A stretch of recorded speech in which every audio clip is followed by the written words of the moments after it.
All right, so as we always do, we start with our news and rumors, which means we need to get to the latest injury news because we're in the middle of the season. Unless the Niners are making big moves, which may or may not happen, majority of the time we're talking about who is hurt and who is not. We have good news today. Let me say that again.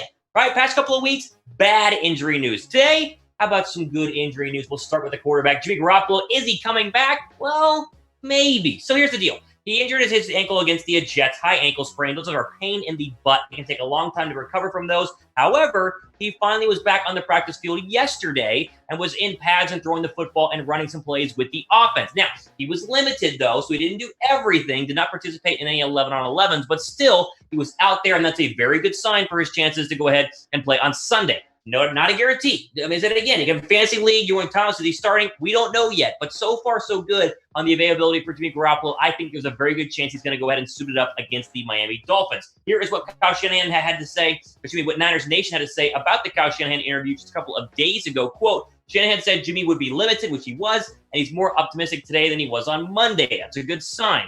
Learn to about what would be who would be the Niners quarterback on Sunday. The 49ers are 8-point favorites against the Dolphins. That has moved. They're now 9-point favorites against the Dolphins, which again indicates that they will have their starting quarterback back. Vegas thinks Jimmy Garoppolo is going to go ahead and start, and that's exactly what I do as well. Mullins, Beathard, they're both active. They're both available. Let's just say, Saturday morning, Sunday morning, Garoppolo tests the ankle. It's no good. Then obviously you're going to have a backup quarterback decision to make and who you want to have as the starting quarterback in Mullins or Beathard. But again, right now it looks very good for the chances for Jimmy Garoppolo playing on Sunday at home against the Miami Dolphins. We'll talk more about that football game in a little bit, but the Dolphins are a pretty safe game to go ahead and bring him back because 2 weeks from now you have Aaron Donald coming after him, which obviously being, you don't want him moving around too much. You want to get him acclimated back in the football game against the Miami Dolphins. And so again, it's not guaranteed. They've not made an announcement. I would bet Friday or Saturday you'll probably have an announcement officially. I'll operate here all over my Twitter account, so just follow me there. But whenever we hear that, I'll go ahead and tweet it out. But my guess is that Garoppolo's going to go ahead and play, barring some sort of setback. Do they need him to beat the Dolphins? No, I think they could go ahead and beat the Dolphins without him. But would they like to have him out there? Yes, 100%.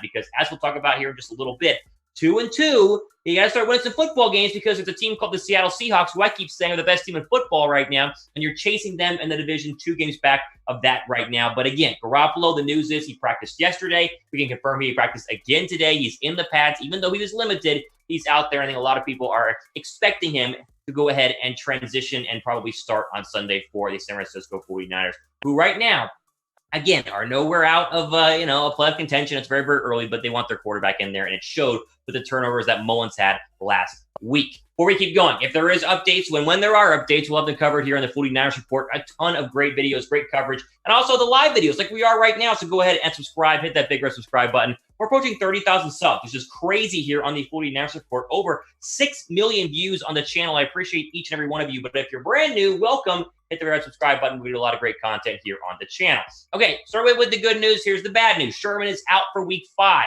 Yes, he is eligible to return from IR. He technically has returned from IR. Remember, he had the injury a couple of weeks ago. Although he's not practiced this week, they don't expect him to practice at all this week. So essentially means he's not going to play on Sunday. Now, they haven't officially ruled him out. The team will do that later on this week. But as we, of course, see, no practice this week indicates, odds are Richard Sherman is not going to be out there for the San Francisco 49ers on Sunday, which means they're going to have to go ahead and mix things up again in the secondary. And it's a secondary that, yes, is injured, but they haven't been that bad. I wouldn't consider them bad at all against Philadelphia on Sunday night. I mean, the Travis Fulgham touchdown pass from Carson Wentz to kind of not seal the game, but put Philadelphia ahead. It wasn't really a cornerback problem. It was a good ball by Carson Wentz. So here is most likely your depth chart again on Sunday, depending on what happens with the likes of Emmanuel Moseley and Ahkello Witherspoon. Remember, Moseley's still in concussion protocol trying to get back from that head injury. So most likely it'll be Barrett and then Johnson, your 2 cornerbacks on the outside. Tart and Warner be your free safeties. And then the big one, of course, is that there's going to be no K'Wan Williams, as we talked about a couple days ago.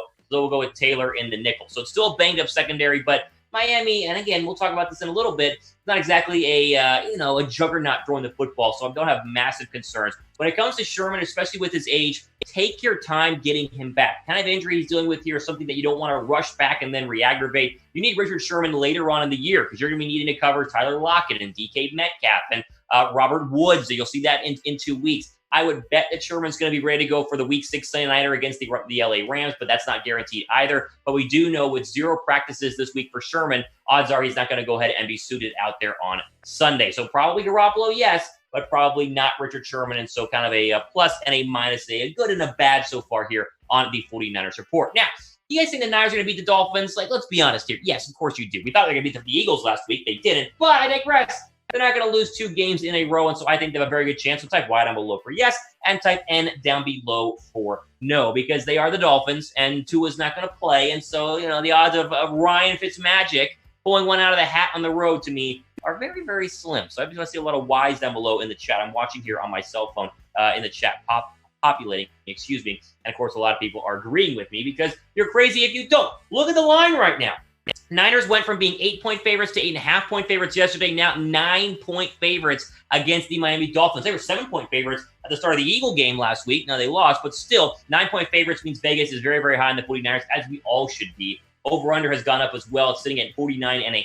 So some points and a big win is what Vegas is predicting right now for the 49ers. And now giving us 9 points is pretty good betting odds. If you guys want to bet on this game, great partner here with our friends at BetUS. Go to chessports.com/49bet. A little link you see kind of over, I guess it's over this way, right over down there. Just put that up in your little URL and then find the 49er game. Very easy to navigate. Click on the 49ers. Place your bets and your deposit. And while you're putting your deposit down, use the promo code Niners125. Get a 125% deposit bonus whenever you first sign up. So you put $100 down, it's going to turn into $225 when you bet on the 49ers. So not bad in terms of the money you could bet, which means you're going to have a chance to win a lot as well. Again, if they lose on Sunday, then we'll have some big issues. So I don't expect the 49ers to lose, but it's football, so anything can happen.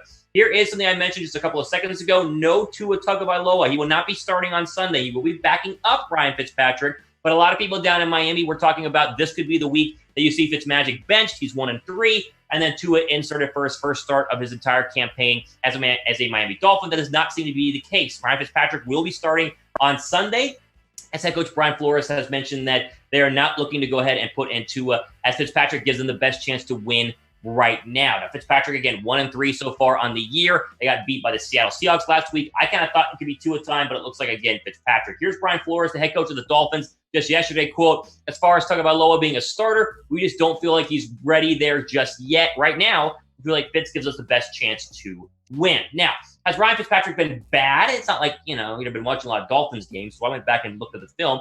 No, he hadn't been terrible. He had a couple of nice games. They're a big win on Thursday Night Football. 4 touchdowns, 5 picks. He's just basically classic Ryan Fitzpatrick. He's a gunslinger. He's going to throw the football. He's going to obviously try and, make some big plays. He'll probably throw an interception or 2, and he's going to run for a couple of first downs. That's just what you expect from Ryan Fitzpatrick. And so here's the deal.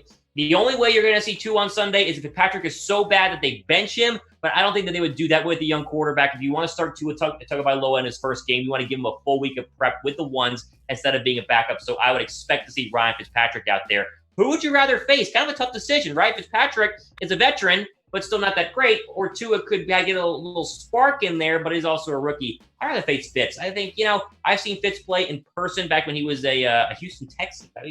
High school. I remember it was a long time ago, but I saw him play when he was a Texan. And, he's a journeyman quarterback, but there's a reason that they drafted Tua. And if you're a Miami Dolphins fan, then hopefully you might have Tua start sooner rather than later. But as we sit right now, there is no sort of benching of Fitz. He will be starting for the 49ers on Sunday.